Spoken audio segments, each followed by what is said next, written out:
This is the KUSI News at 6:30. Jerry Brown has reached an agreement with Labor's allies in the legislature to reform state employee pensions. It's a welcome start to rein in pension costs, but the big items were left untouched. KUSI Steve Bosch has details tonight from the newsroom. Steve? Sandra, untouched were the long-term pension debt, retiree health care debt, and the pension benefits for more than 200,000 employees that were left in place. The governor's plan will save billions, but the changes that save the most money are decades away because the reforms are for new hires only. We're raising the age, we're capping salaries eligible for pensions, we're ending airtime, other abusive practices. Pensions will be capped at $110,000. Employees will have to work another 4 years to get full retirement benefits.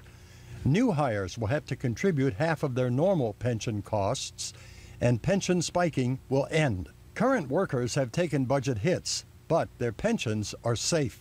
We've had to make some cutbacks, and that will require sacrifice, and I want to recognize that on the part of public workers. When we skew public employment too much towards post-retirement, it allows individuals who are in office to pass these policies, pass their costs off to future generations with interest. San Diego State professor Tom Riley is a pension expert.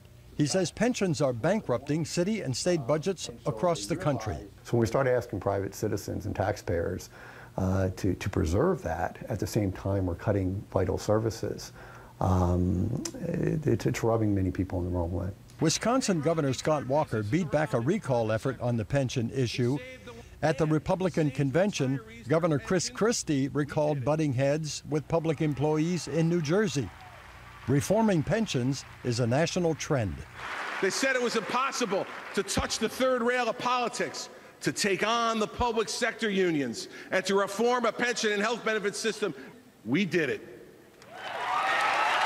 As did San Diego when voters approved a comprehensive pension reform plan in the June primary. And make no mistake that these commitments are crowding out services both at the state and local level. Governor Brown is well aware that his tax increase on the November ballot will suffer if he fails to embrace reforms, even if he had to water them down. There clearly would and clearly is a spillover effect that if the reforms were not passed, and the governor could not come out there and say that we have made some significant reform in this area, that would have been increasingly difficult to pass.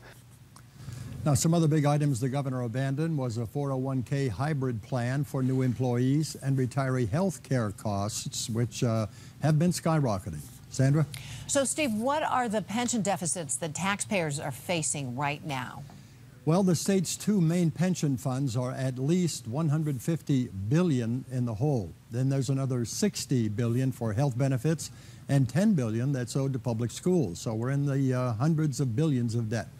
Pretty staggering numbers, a lot of work ahead. It is. Thank you, Steve.